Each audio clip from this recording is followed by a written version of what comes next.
ஒரு காலத்தில் மண்பானை தயாரிக்கும் விவசாயி எருமை நிலையில் வாழ்ந்து வந்தார். நைனா, வாழ்க்கை ரொம்ப கஷ்டமா இருக்கு.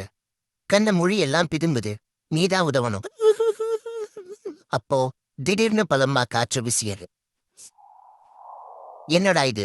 செத்துப்போன நைனாவுக்கு கேட்டிருக்குமோ? அதுல புகைப்படம் பின்னாடி இருந்த ஒரு பொருள் ஒண்ணு கீழே விழுந்துச்சு. ஏதோ ஓலை சுவடி மாதிரி தெரியுது. அடா, ஆமா, ஓலை சுவடிதான். இதுல ஏதோ எழுதிருக்கே. அதுக்கு முன்னாடி இவன் தாத்தா யாருன்னு தெரிஞ்சுக்கலாம். முன்னொரு காலத்துல இவனோட தாத்தா சிறந்த புலவராக திகழ்ந்தவர். மனித வாழ்வுக்கு தேவையான பல பாடல்களை எழுதினார்.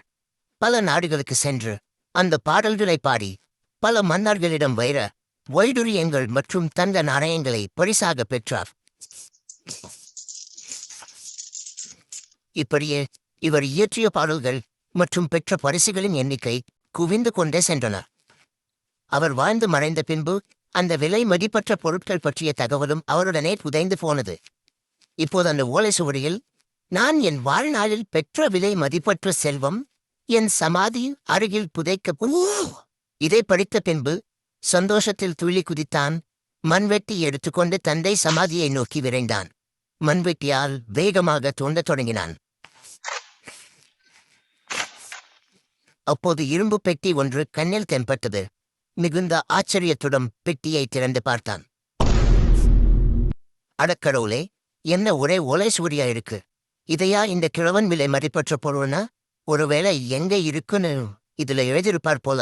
முதல் பாடலாக வாழ்வில் நிதானம் எவ்வளவு முக்கியம் எனது பற்றி இருந்தது. பின்பு அனைத்து பாடலாகவே இருப்பதைக் கண்டு கடும் கோபம் கொண்டான். முதலில் வீட்டுக்கு போய் இதை தீயை வச்சு கொளுத்தனும். வீட்டில் தனது பல மாத உழைப்பு வீண் ஆனதை பார்த்ததும், ஓலை சுவடி நிதானம் பற்றி சொன்னது போல புதையல் என்றதும் சந்தோஷத்தில் குதித்ததும், இல்லை என்றதும் ஓலை சுவடிக்கு தீ வைப்பதும் தவறு என்பதை உணர்ந்தான். பின்பு ஓலை சுவடியை நிதானமாக படிக்கத் தொடங்கினான். அப்போது இடையில் ஒரு பெரிய நிலத்திற்கான பட்டயம் இருந்தது.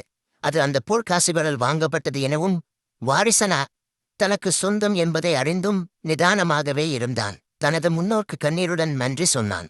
வாழ்வில் சிறக்க பொன் பொருள் மட்டும் போதது. நல்ல நூல் மூலம் நல்ல கருத்துக்கள் கற்று அதன் வழி வாழ வேண்டும் என்பதை அறிந்து கொண்டான். கதை பிடித்திருந்தால் லைக் அண்ட் ஃபாலோ பண்ணும்.